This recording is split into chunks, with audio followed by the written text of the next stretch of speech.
Bueno, muy buen día para todas y todos. Hoy estamos con Aída Abella Esquivel, senadora de la República, presidenta de la Unión Patriótica, una mujer a quien yo admiro mucho, además porque también fue concejala de Bogotá, pero además un detalle, Aída fue la primera mujer en ocupar la presidencia de la plenaria del Consejo de la Ciudad. También Aída fue, digamos, una de las primeras mujeres y casi la única mujer en ocupar, por ejemplo, los espacios como el Ejecutivo Nacional de la recién creada en ese entonces Central Unitaria de Trabajadores, viene del movimiento sindical, hizo parte de la Federación Nacional de Trabajadores del Estado, lo que conocemos como FENALTRACE, y pues ha sido una mujer que tiene una trayectoria enorme en política. Pues Aída, yo te doy la bienvenida a esta tu casa. Pues Aída no conoce este edificio lo instalaron hasta el año 2022 y pues nada, yo quisiera como que la gente conozca a Aída, qué profesión tiene, cuántos hijos tiene, si tiene nietos. Bueno, pues muchísimas gracias primero que todo. Sí me siento como en casa. Este edificio que no lo conocía porque es muy reciente. Nosotros siempre que estuvimos aquí en el Consejo fue elegida pues por voto popular, pero después dupliqué la votación en el segundo periodo. Es un hecho, por eso me eligieron presidenta del Consejo, porque de los concejales activos, en ese momento que se hace la votación para el otro periodo, pues soy la concejal más votada de la ciudad. Entonces, me eligen además siendo una mujer de izquierda, liberales, conservadores, cristianos, que habían en esa época, y fue realmente un hecho muy especial para mí. Era un reconocimiento de un trabajo enorme que veníamos del movimiento sindical, pero que también habíamos hecho en la Asamblea Nacional Constituyente. Yo soy candidata al Consejo al finalizar el año de 1991 y acabamos de salir de la Comisión Nacional Legislativa que llamaron Congresito. Participamos en la Asamblea Nacional Constituyente. Para mí es una etapa muy importante de la vida porque fue un ejercicio puramente político. Allí estábamos elaborando la Constitución de 91, pero además habíamos 4 mujeres en medio de 70, todas elegidas sin ninguna cuestión especial. Es decir, nos lanzamos, yo estaba en la lista de la vida, la lista número 48, con el doctor Vázquez Carrizosa. Y ese es otro hecho que marca un poco las cuestiones. Fue la primera vez que una lista tenía 50% y 50%. Salió el doctor Vázquez Carrizosa y salí yo. Y tengo que reconocer esto a mi partido, porque cuando fueron a elegir quién iba en la lista de la Asamblea Nacional Constituyente, me eligen por 3 razones. Una, por ser mujer. El partido había hecho un análisis y las mujeres íbamos a ser muy pocas. Segundo, porque nunca había estado en el Parlamento y era un requisito, había sido una dirigente social. Tercero, porque en ese momento ocupaba la Secretaría General de la CUT, que estaba prácticamente muy recién, pero también donde habíamos pocas mujeres.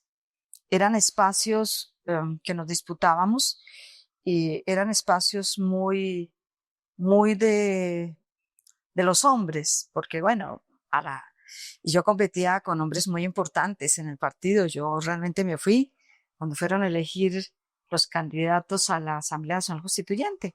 Teníamos la votación de una huelga, me acuerdo mucho, en la fábrica de Eternit. Y yo salí porque pues, los candidatos eran de la talla de Gilberto Vieira, de Hernando Hurtado. Yo decía, no tengo nada que hacer. Por Dios, yo respeto a mis mayores y me fui. Y cuando llegué, entonces la gente aplaudió.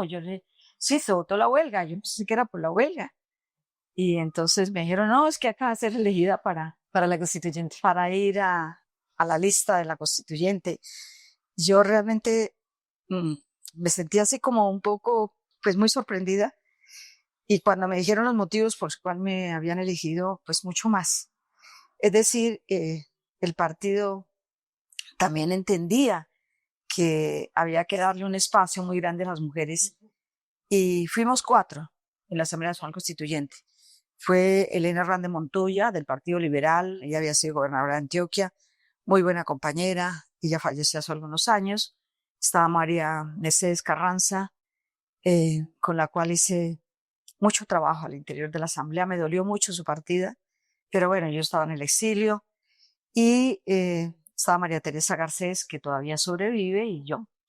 Es decir, estábamos en el 5.5% de las mujeres en la Asamblea Nacional. Y luego nosotros nos quitamos el derecho de ir al Congreso. Los constituyentes votamos, ningún constituyente podrá ser candidato al Congreso. Entonces al partido se le ocurrió que yo podía ayudar, había una cuestión muy difícil ahí, había una división.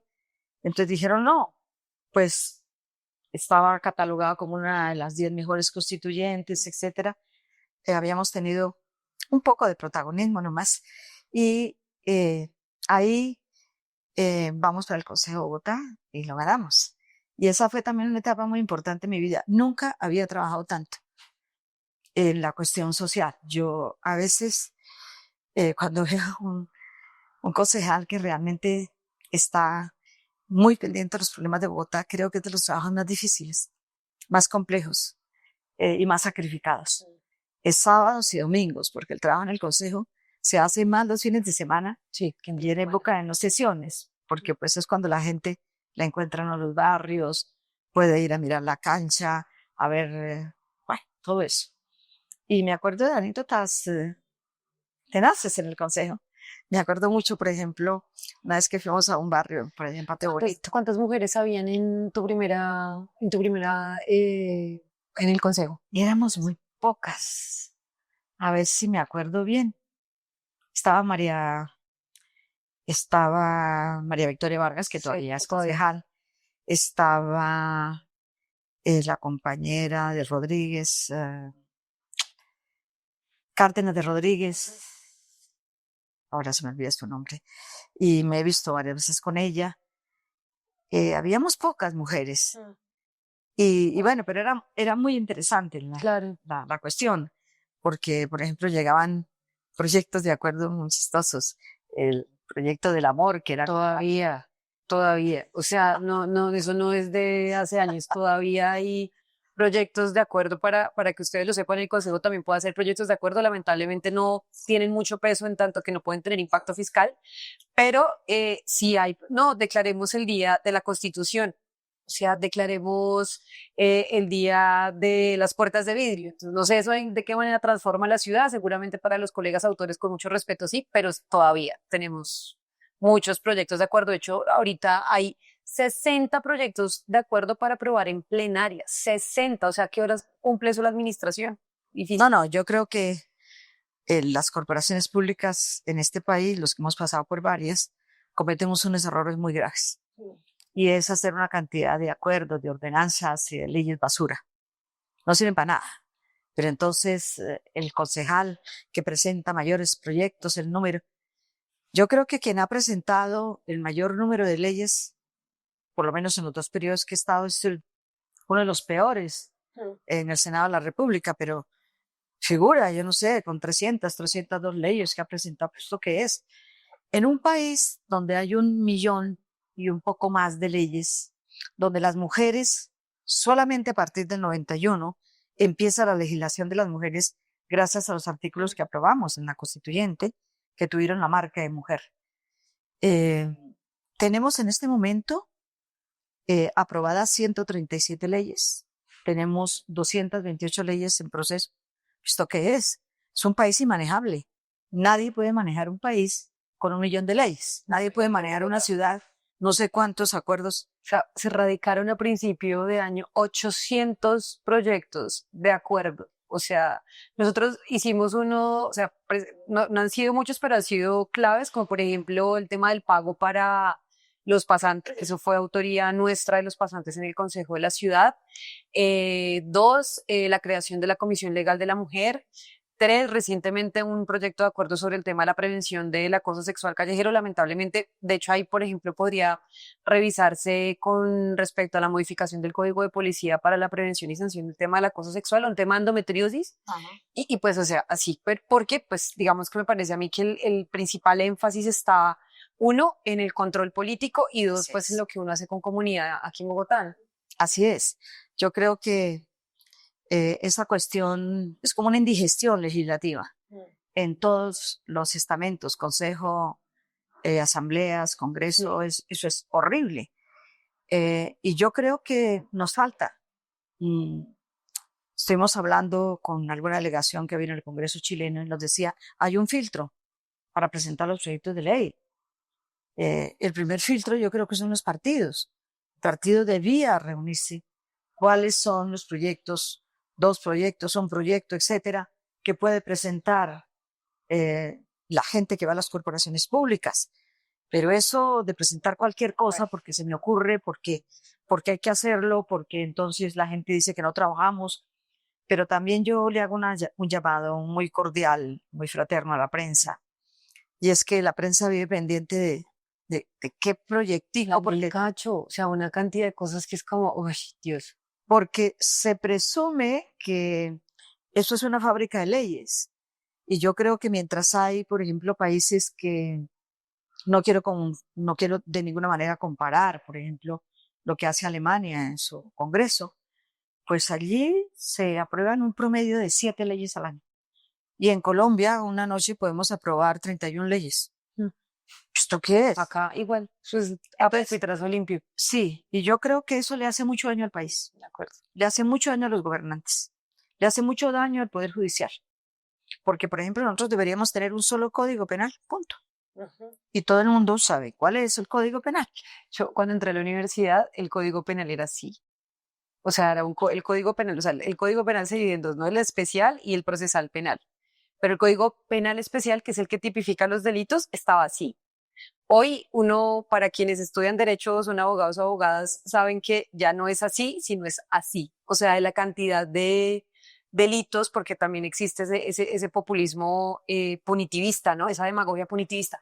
Yo quería preguntarte, Aida, y es, tú siempre te has caracterizado por algo muy importante que yo creo que parece, o sea, que muchos políticos hoy no tienen, y es ese carisma y la preocupación por la gente. Nosotras desde que nos conocemos y desde, porque además yo les cuento, Aida, pues Aida fue víctima de un atentado en plena vía pública, un roquetazo, que hace, cuando pues sucedió lo de Miguel Uribe, algunos decían, esto nunca había ocurrido en el país, y nosotros planteamos acá en el Consejo como, a ver, o sea, aquí hubo una concejal que se tuvo que ir al exilio después de un atentado.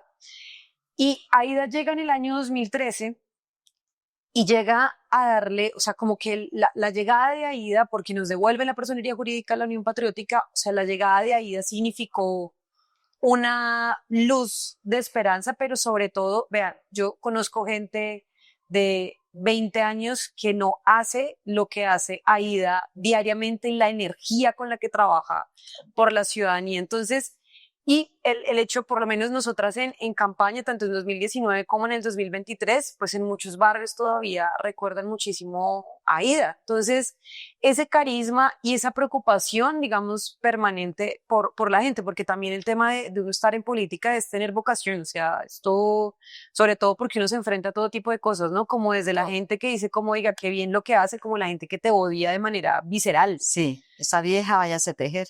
Me gusta tejer, pero no tengo tiempo. En la política no da ese tiempo. Pero además también porque hay una, digamos, una lógica, pues, o sea, como si la juventud fuera eterna, sino pues que es una virtud que se termina con el tiempo, ¿no? Y yo creo que también, o sea, por ejemplo, Bernie Sanders, o sea, o digamos otros políticos, que yo creo que en efecto, pues el trabajo, la trayectoria sigue siendo clave, importante e incidente. Entonces, en ese carisma, Aida, o sea, digamos, como qué fue lo que tú más extrañaste de Colombia durante este tiempo que estuviste afuera? La gente, O sea, estuviste 17 la años, extrañé ¿cierto? muchísimo porque yo llegaba a un país, 17 años estuviste afuera, ¿cierto? 17 No, años, 6 meses, 4 días. Y yo me acuerdo que cuando fue reelegido el doctor Uribe, yo dije, pues nunca más vuelvo al país. Y cuando fue electo el doctor Santos, pues yo dije, pues igual. no hay posibilidades. Y ya yo ya había cerrado la puerta del regreso. Pero cuando sucede todo este proceso de paz y empiezan a darse cosas completamente distintas, y cuando nos devuelven la personería jurídica, que la gente empieza a escribir, porque no se viene, tal cosa, nosotros le mandamos el pasaje, le dije, no, yo tengo con qué comprar un pasaje, más faltaba. Siempre he sido una mujer modesta, que puedo ahorrar determinados pesitos, así tuviera un salario mínimo allá, mínimo, remínimo. Pero bueno, estaba haciendo trabajo político también. El exilio, por ejemplo, fue una cosa, como dice Benedetti en sus poemas, entre la nostalgia y el descubrimiento. Ojo, Mario Benedetti, ¿no? Por favor. Y eso es muy especial. Y cuando llegué, alguna persona que estaba en Bélgica, que viajó en la reunión de Naciones Unidas, me dijo, el exilio, uno se hunde o flota, y hay que flotar.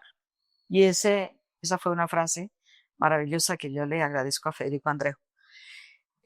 Después, todos los que llegaban, nosotros utilizábamos esa frase.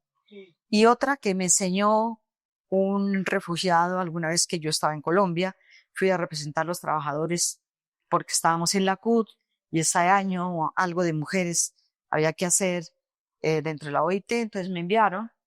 Y ahí en esa reunión fue un asilado uruguayo que estaba en Suecia.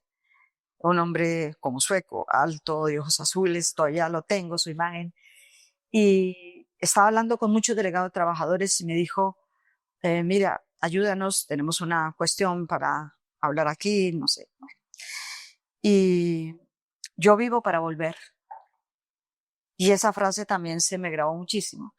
Vivo para volver, y supe que a los años había vuelto a Uruguay, se había integrado, era un hombre también del movimiento sindical. Entonces en el exilio nos encontramos mucha gente, pero además también fue un momento en la cual en la vida hay que tener determinadas cosas.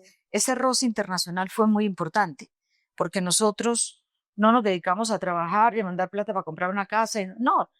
Yo ya tenía una casa que habíamos comprado con mi marido, 20 años, mes por mes, por mes, por mes. Y a mí no me preocupaba ni la casa, ni absolutamente nada, porque pues, allá una casa. En Suiza, pues nadie puede comprar casa, a no ser que tengan unos salarios fabulosos. Y entonces, pues uno vive del arriendo y ya, no pasa nada. En un espacio muy pequeño, de una alcoba y una salita, los que tenemos esa suerte o los que la tuvimos, o simplemente en un estudio como me tocó vivir también muchos años. Y ahí hicimos un ejercicio que era ir a todas las conferencias internacionales del trabajo. Y me sentía dirigente sindical para allá. Entonces ahí teníamos el roce con todo el sindicalismo del mundo. Estaban los europeos, estaban los africanos, pero estábamos en esa época del genocidio y de la matanza de los trabajadores. Y eso para uno era muy duro, recibir las noticias de que mataron a Carlos Bernal en Cúcuta, recibir la noticia de que los compañeros de Urabá siguen siendo asesinados en las fincas, etc. Era durísimo, pero al mismo tiempo yo trabajaba generalmente de 6 de la mañana a 5 de la mañana. No me cuesta ningún trabajo madrugar, soy muy madrugadora, a veces muy mala trasnochadora, no me gusta trasnochar, pero madrugadora sí. Total de que a las 12 del día yo hacía mi trabajo para ganar el dinero, para pagar un apartamento, para pagar mis impuestos, etcétera, porque allá todo el mundo paga impuestos. Así trabaje, así tengo un trabajo así de pequeñito, así dependa de la asistencia social, todo el mundo paga impuestos. Claro, el de la asistencia social paga 25 francos al año, y el que gana 3.000 francos pues paga 600, 700 o 1.000 francos, y el que gana 7.000 pues paga más, etcétera. El 30%, poco más o menos del salario lo paga uno en impuestos allá. Pero todo el mundo, absolutamente todo el mundo, 25 francos, pues eso no es nada, es un almuerzo. Pero todo el mundo está acostumbrado a hacerlo. Hay cosas que lo marcan a uno también.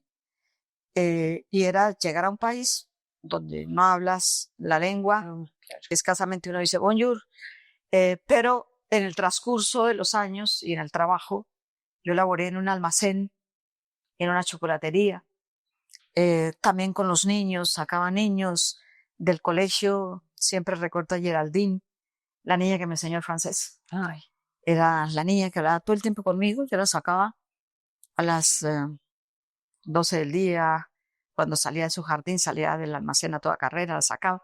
Y eh, ella me enseñó porque compartíamos tardes completas de francés. Hablaba mucho y era la profesora que yo necesitaba. Tuve también profesoras de la gramática, el passé composé, el gerundio, no sé qué. Todo eso que sirve, bueno, sirve para entender que hay una cuestión gramatical, unas reglas, etcétera, pero quien le enseña a uno el idioma es una niña, su mamá, que también era una profesora, y a ella le llamó la atención. ¿Y por qué me contrató? Porque tenía un título de Pedagogía y Administración Educativa de la Universidad Nacional. Entonces ella dijo, ella tiene algo de pedagogía, la traemos. Y además después en el transcurso nos fuimos entendiendo y ella me decía, ¿y cómo son los estudios allá? Entonces le dije, no, pude hacer 2 carreras en la Nacional. Entonces estudié también al segundo año de la administración educativa, pasé a estudiar psicología en ciencias humanas. Entonces hacía una carrera en educación, la Facultad de Educación, que después pasó a la pedagógica, y otra en ciencias humanas, donde está sociología, psicología, antropología. Y eso fue realmente maravilloso. Pero hay otra cosa hay cosas que marcan a uno en la vida. Y fue el primer año de trabajo. Cuando yo salgo, pertenezco a una familia donde el padre murió muy temprano, a los 39 años. Mi último hermano es hijo póstumo, mi madre estaba embarazada. Y quedamos así, 9 hijos, un poco más o menos pendientes de cómo podríamos vivir. Total de que no había otra opción. Mi abuelo había dejado, él no era un hombre rico, no era un hombre que tenía algunas posibilidades financieras, pero no era rico. Pero me hizo una cédula de capitalización para que estudiara. No lo hice a sus 2 nietas mujeres. Es decir, era un abuelo que tenía una tendencia a que las mujeres, y nos enseñó desde muy pequeñas, si no hay independencia económica, no hay independencia de ninguna índole, y siempre le digo a las mujeres tenemos que tener independencia económica, de lo contrario, a veces hasta esclavas, y las he visto. Y eso es vital para la vida de cualquier mujer. Y eso fue enseñanza de un hombre, mi abuelo. Total de que siempre nos formamos en ese aspecto. No había competencias en la casa. Mi hermano mayor es un hombre, pero nunca hubo competencias. Nos ayudábamos. Trabajé durante la época universitaria en cosas mínimas, porque además en el primer año tuve matrícula de honor. Al terminar el primer año, entonces pagábamos 10 pesos a la Nacional, pero como tenía un hermano de la Nacional, también pagaba 10 pesos. Era una norma. Y viví en las residencias universitarias, y estudié siempre en la cafetería central. Esa época universitaria fue maravillosa, porque además en una mesa estaban los de medicina, en la otra estábamos los de ciencias humanas, antropología, todo eso, y en la otra podía estar el matemático puro. Entonces tuvimos una formación maravillosa, porque la cafetería central, además de darnos los alimentos muy baratos, era un sitio, después de la comida, un sitio de estudio profundo. Entonces uno podía ver el inglés que veía a las 7 de la mañana, lo hacía con estudiantes de veterinaria, de agronomía, que después no los encontraba en muchas partes del país. Los arquitectos se necesitaban, por ejemplo, hacer un plano sobre las escuelas. Inmediatamente decían ustedes que son de educación, vengan, nos ayudan. Cómo son las aulas para los niños pequeños, para las aulas para los niños grandes, las cuestiones sanitarias cómo son, cómo conciben ustedes que pueden dictar una buena clase, etcétera. Entonces era la coordinación, pero también el intercambio de los saberes, el intercambio de las experiencias, y eso era extraordinariamente bueno. Ese año que yo paso en el campo, yo salgo y me voy para Faller. Yo llegué al ministerio con mi diploma, necesitaba trabajar, me faltaba un año de psicología. De educación. Sí, del Ministerio de Educación me tocaba trabajar porque mi familia pues estaba esperando que saliera uno para ¿Y tú a qué edad entraste a militar? a los 18 años Recién entraste a la universidad. estaba militando en la universidad. Entonces, ahí era muy simpático porque hice parte también del Consejo Estudiantil en la época de la FUN, de la Federación Universitaria Nacional. Entonces veníamos con un entrenamiento, pero yo venía también de estudiar en un colegio de monjas de la presentación, muy simpático. Eh, y en ese curso nosotros éramos 14 en Sogamoso, un pueblo muy liberal en medio de todo un sector muy conservador. Boyacá es un departamento muy conservador, pero en ese momento Sogamoso era muy liberal. Tiene una parte liberal grande, ¿no? Veníamos de una familia liberal, liberal, liberal. Mi abuelo tenía todas las obras de Vargas Vila. Mi abuelo era un vargasviliano, por eso también tenía otra dimensión en la cuestión de la política. Él me enseñó a leer, me enseñó a conocer el reloj. Cuando yo entré al colegio departamental, pues yo leía. Y entonces él me había enseñado muchas poesías y me las hacía aprender, además de Rubén Darío, el poeta nicaragüense. Y yo creo que a eso también le debo un poco el que no tenemos pánico escénico ni esas cosas así. Que a veces a muchos les toca vencer, yo no sé, una cantidad de cosas, someterse a cuestiones psicológicas y demás. No, yo creo que la vida fue tan generosa, porque yo considero que fue muy generosa y muy generosa conmigo. De todas maneras, haber tenido la formación con monjas, a las cuales le aprendí mucho. La monja que nos tocó cuarto, quinto y sexto, fue una monja que después de muchos años, los 20 años de Sal Bachiller, nos la encontramos, se había salido del convento, fue del M19, escribió libros, etcétera. Pero ella era egresada de la Javeriana, de Filosofía y Letras, pero ella era una persona muy especial, ¿no? También nos enseñó mucho a trabajar con las comunidades. Eso se lo vemos también a las monjas. Y luego entrar a la Universidad Nacional, entonces cuando llegábamos a visitarlas, no ellas, sino la madre del colegio nos decía librepensadoras. Éramos 14 jóvenes, nos presentamos todos a la universidad, 7 pasamos en la Nacional, 7 pasaron en la Javeriana. Entonces era un cúmulo de cosas, pero vivíamos en un pueblo que fue el que recibió todos los rezagos de la violencia de Casanare. Boyacá, Pajarito. Casanare en esa época era corregimiento. Era una intendencia, sí, era el llano para nosotros, los boyacenses. Entonces vamos al llano. Después, cuando se encontró el petróleo y todo eso, vinieron las separaciones, porque bueno, pues el petróleo, Casanare es el segundo productor de petróleo. Y pues allá Boyacá nos quedamos con las papas, con la cebolla, con todo eso, pero después se descubrió petróleo del más fino, que es el que tiene corrales.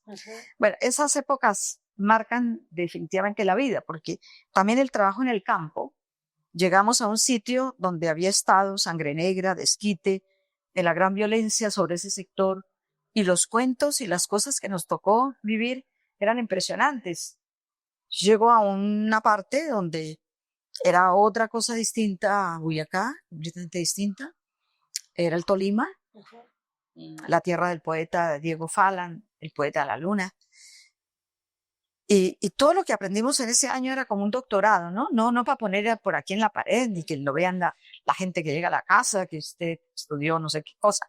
No, sino era una alimentación enorme que no nos había enseñado nunca en la universidad. Es decir, lo que aprendimos ahí sobre la reforma agraria, sobre la violencia, sobre todo cómo los campesinos tenían que irse de ahí para el llano porque no alcanzaban a pagarle a la caja agraria.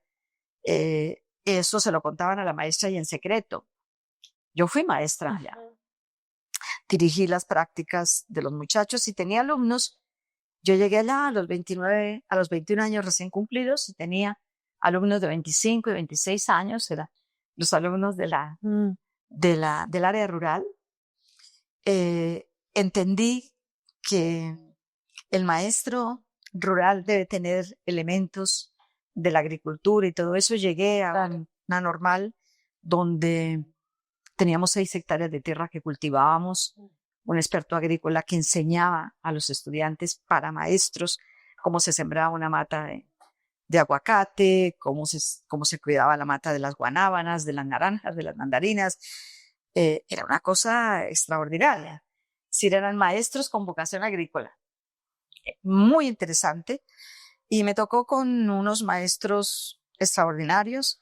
Eran maestros ya de la edad, ya casi de la jubilación, pero muy, muy felices de que llegáramos también los jóvenes con un diploma de la universidad, de la nacional.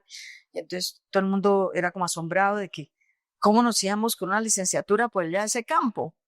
Y resulta que ese campo era una lección diaria, permanente, día por día, hora por hora. Y ahí entendí, en una de las prácticas que salimos a una vereda que se llama Frías, encontramos que los niños estaban, para la motricidad fina, estaban pasando hojitas de un libro y nos acercamos porque vimos que ese libro tenía algo como un marco especial, y cuando vemos qué libro es, eran las obras completas de Shakespeare en British English. Entonces uno dice, ¿y esto qué pasó aquí? ¿Y estos libros? Entonces me dice la maestra, lo trajimos de la casa de los ingleses. ¿Cuál casa de los ingleses? Dijo, no, es que aquí habían ingleses que explotaban la plata. Y cuando llegó Sangre Negra y Disquita salieron corriendo y dejaron las casas como están. ¿Cómo como están? Dijo, sí, con libros, con ropa, con todo. Y los maestros vamos y sacamos un librito, porque, y le dije, ¿y las cosas están ahí? Me dijeron, sí. Entonces fuimos y sí, todo estaba ahí. ¿Y esto? ¿Por qué nos ha llegado a la ropa? Dijo, porque aquí hay una creencia de que en esas casas hay fantasmas y que nadie puede llevarse las cosas porque están los fantasmas. Entonces, las casas permanecían perfectas. Claro. Y yo no sabía que en ese sector había plata, pero también había mercurio. Los niños llegaban con las bolitas aquí. ¿Y eso de dónde lo sacan? Sin saber. No, sí, era todo un descubrimiento. Y ahora, hace 3 años que fui, encuentro un pueblo completamente cambiado. Los jóvenes están pintando las casas lindísimas. Y uno de los jóvenes me dijo, ¿no tiene tiempo para ir al túnel? Y yo dije, ¿cuál túnel? Eso nunca lo había escuchado. Hace 3 años lo descubrí. Y me dice, es que hemos descubierto unos túneles. ¿Unos túneles? ¿Dónde están? Y me dijo, no, mire, aquí bajando, no sé cuándo, ya llegamos. ¿Y qué? Dijo, no, los túneles van a la carretera central. ¿A la carretera central? ¿Y esto qué fue? Dijo, era por donde sacaban la plata los ingleses, para que no los asaltaran en la carretera. Entonces hicieron los túneles, y eso hace parte, y ese es un aprendizaje que he tenido hace 3 años. Fue de lo más interesante, eran los inicios de que por ahí llegaban gente de algunos grupos insurgentes, y esa época de maestra me encantó porque además nosotros no teníamos restaurantes escolares, pero hicimos restaurante escolar, viendo que las niñas caminaban y los niños 5 horas para llegar a un sitio de encuentro, y el papá 5 horas, 5 kilómetros, y el papá 5 kilómetros para almorzar. Entonces nosotros dijimos, no, pero se nos ocurrió, no había leyes ni nada de esas cosas. No, los niños no pueden caminar, no pueden llegar tarde porque eran 8 horas de trabajo, era por la mañana y por la tarde. Entonces los niños, después de ir a almorzar, llegaban cansadísimos. Habían recorrido 10 kilómetros, 5, bueno. Entonces hicimos una reunión con padres de familia, fue lindísima, y les propusimos una cosa. Estaban los de la ciudad y estaban los del campo, y entonces les dijimos, los niños nos llegan muy cansados, les proponemos lo siguiente. A ver si es posible que entre todos, lo que les sobre el mercado, bajaban los domingos, nos dejen los plátanos que les sobran, las naranjas, etcétera. Y los de la ciudad, los que viven aquí en el casco urbano, nos prestan una casa, una estufa, y vamos haciendo el almuerzo para que los niños no tengan que caminar. En la casa donde se hace el almuerzo un día, en otro, simplemente compramos una olla grande entre los maestros, ya empezamos a hacer el almuerzo. Y descubrimos que los niños no se nos dormían por la tarde, descubrimos que los niños estaban descansados. Y yo digo, a veces no se necesitan leyes, ¿no? Unas leyes de no sé qué, que el PAE, que sí sé cuándo, que entonces, bueno, no, pues lo hicimos porque era una necesidad. Y los padres también estaban muy felices los de la ciudad, porque podían ayudar a los niños del campo, pero al mismo tiempo también niños de la ciudad, del casco urbano, que no tenían una buena alimentación. Y hablamos con el padre, que iba cada 8 días, y le dijimos, padre, ¿por qué no nos regala para el hueso? O carnecita, lo que usted pueda. Y entonces todos contribuíamos, maestros, la población, los padres de familia, los niños estaban muy contentos, y así. Y logramos que nos abrieran otra escuela que estaba construida, pero que no la daban porque le faltaban las puertas.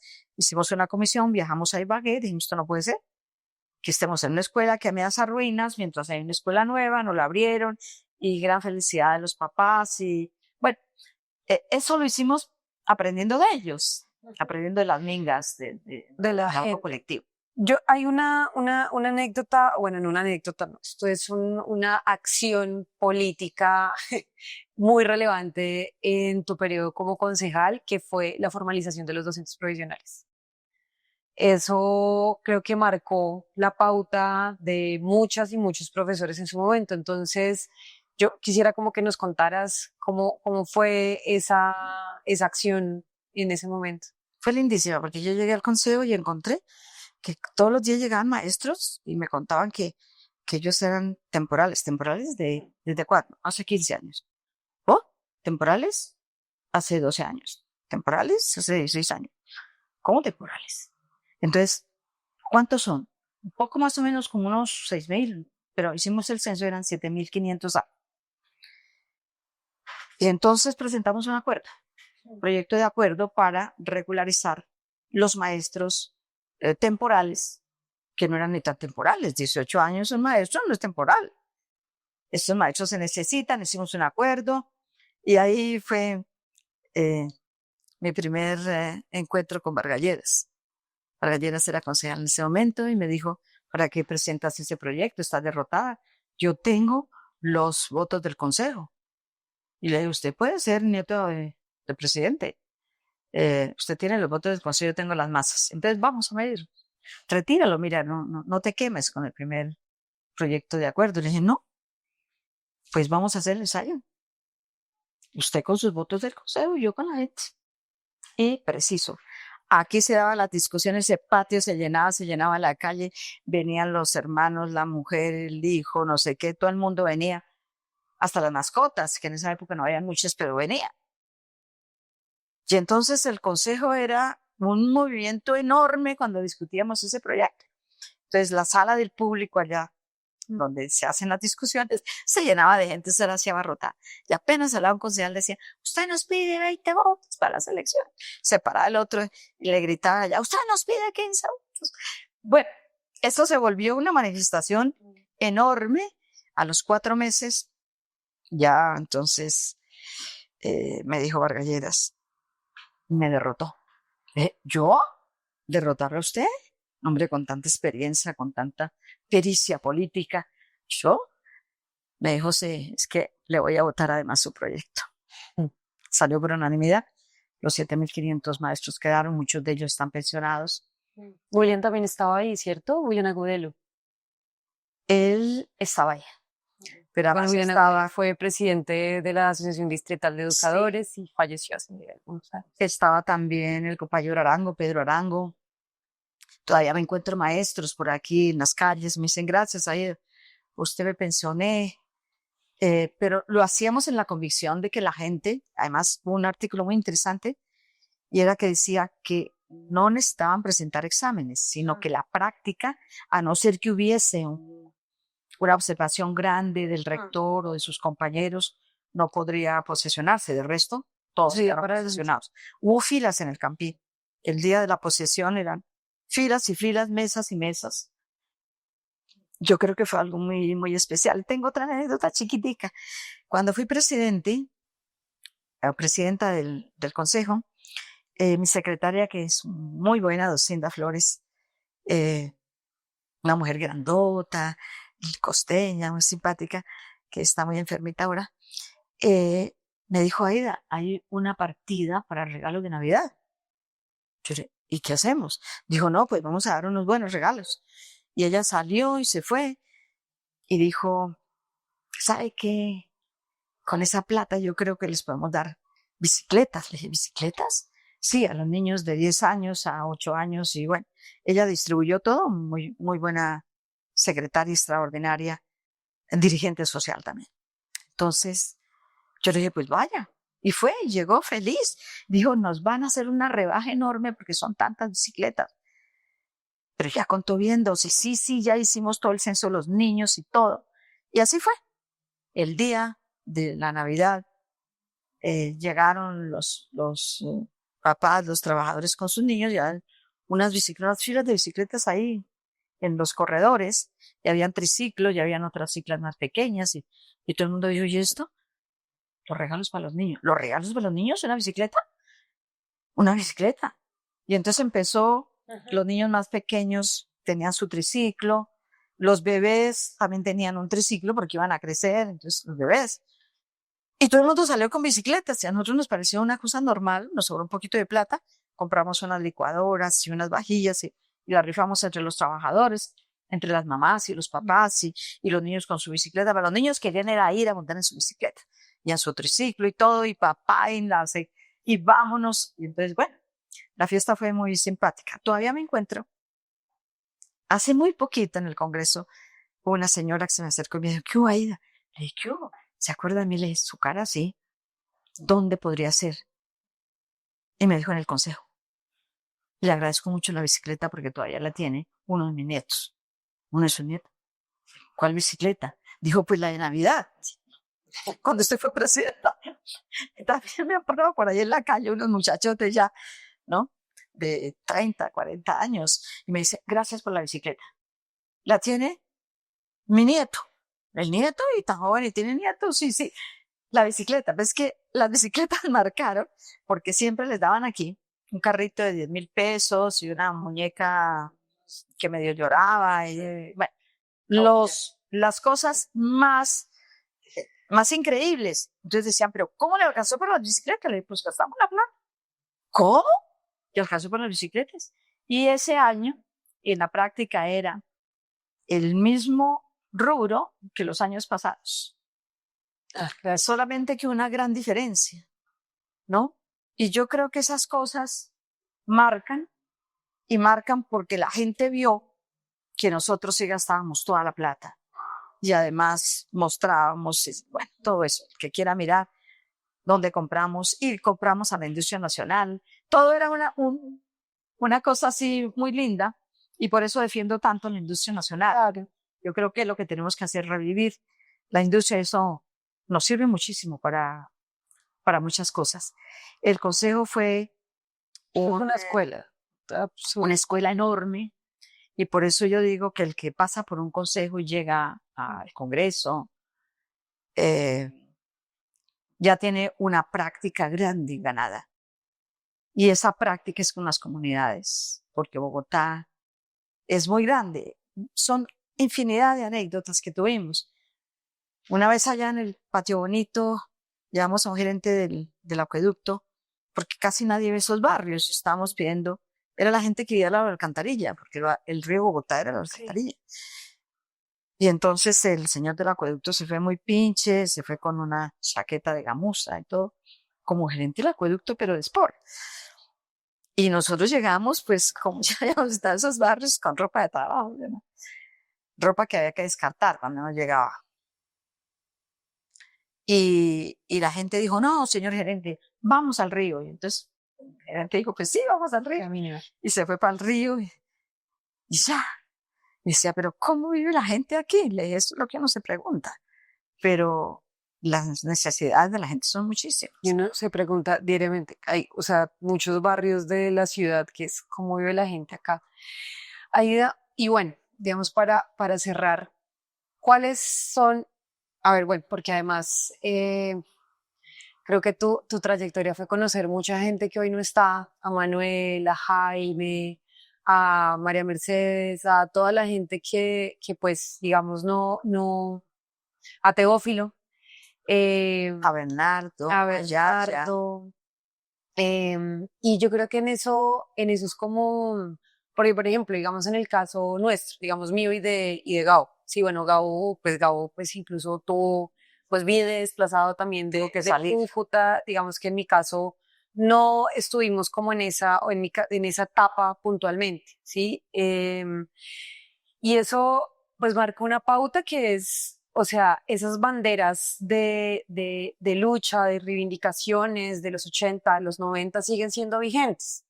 Y es lo que reivindica la Unión Patriótica, ¿no? Que es como cuando nosotros hablábamos del ya volvimos a las calles, somos la gloriosa UP y pues que además yo les cuento, o sea, nosotros hay un personaje que hoy está llegando mucho a varios espacios del pacto cuando y dice, pues asesorar el tema del pacto, este señor Monedero. Y a mí no se me olvida, y sé que a Sebastián tampoco, que tú conoces a Sebastián Cristancho, y nosotros estuvimos también con Alvarito, con Álvaro Moreno, que trabajó contigo, en una charla que él dio allí en el Centro de Memoria. Nosotros estábamos 2013, 2014 fue eso, 2014, 2015, bueno, o sea, en el periodo de Petro fue eso. Y recuerdo mucho que nosotros estábamos ahí y él nos dices que la Unión Patriótica no tendría por qué presentarse a elecciones, ¿sí? La Unión Patriótica debería ser una organización pues digamos como que enfaticen el tema de la memoria de las víctimas, pero no una organización política. Entonces, a mí no se me olvidan esas palabras y de hecho recientemente lo vi yo mucho gusto, mi nombre es Heidi Sánchez, concejal de la Unión Patriótica. Entonces, que este es un partido pues con eso, digamos, con una trayectoria de vida, de lucha, de reivindicaciones, pues por supuesto también de la mano, pues porque la UP también se conformó por el Partido Comunista y es esta que sigue ahí. O sea, ¿tú cómo es, digamos, como para cerrar esta conversación? Porque podríamos hablar muchísimo y podemos hacer un segundo tomo, un segundo espacio de continuidad de esta conversación y es, ¿tú cómo ves las cosas para el próximo año? O sea, objetivamente que tú dices, bueno, vamos a continuar en el gobierno. Me han visitado 2 editores para proponerme hacer un libro y yo realmente lo quiero hacer, pero a veces uno no tiene tiempo. Sí. Pero hay que sacar un poquito porque son historias modestas, tranquilas, nada extraordinario hemos hecho, pero de todas maneras hay algunas cosas que la gente quisiera saber que no están escritas. Lo segundo que yo pienso es que nos queda un camino largo. En este momento recibimos ayer una noticia de que no van a reconocer y que la ponencia negativa para reconocer el progresismo. Y por ahí irá la cuestión del pacto histórico. Yo tengo mucha preocupación porque un Consejo Nacional Electoral que pueda negarle la personalidad jurídica a un movimiento que ha elegido presidente, me parece que no tiene ninguna razón. Lo segundo es que nos queda de todas maneras toda la cuestión de unidad. Así el Consejo Nacional Electoral se pronuncie, nos van a seguir unidos. Por encima de motivaciones mezquinas, como es tratar de que un movimiento no siga siendo lo que es, me parece terrible. Yo nunca he estado de acuerdo en cómo se elige el Consejo Nacional Electoral, ni eso. Pienso que es un órgano político. O sea, y además es que es muy discriminativo. Sí, yo conozco gente que sabe mucho de elecciones, como María Alejandra, como Barrios, que no es abogada. ¿Y por qué tienen que ser solamente los abogados? Eso va contra el derecho a la igualdad. Todo el mundo podría llegar al Consejo Nacional Electoral siendo de ciencias políticas o estando hasta un agrónomo que esté en la política puede llegar al Consejo Nacional Electoral. ¿Por qué no? Yo discrepo de ese, por supuesto, siempre me opuse. Yo creo que eso no es correcto. Y lo segundo es que la elección también es muy complicada. Ahí nos equivocamos en la constituyente, porque claro, también hubo equivocaciones ahí. Claro. El capítulo 5 yo no lo voté, por ejemplo, fue la única mano que se lo votó en contra, pero yo lo único que visualizo es que tenemos que llegar con un Congreso muy fuerte, con un Congreso grande.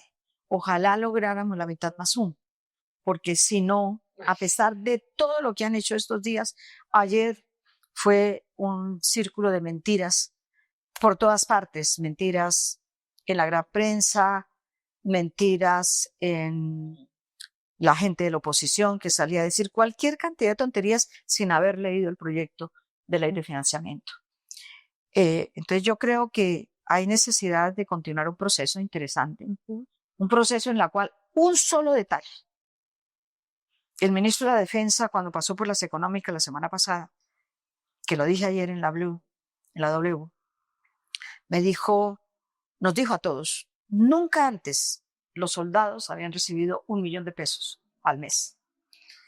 Ahora reciben 1 milloncito y unos pesitos. ¿Qué hace el soldado? El soldado guarda unos pesitos para él, 100, 150,000 pesos, y el resto se lo manda a la familia. Ustedes se imaginan todo lo que ha repercutido que miles y miles de soldados en este país puedan enviar 800,000, 900,000 o 500,000 a su familia en el campo. Pues esa es la reactivación de la economía.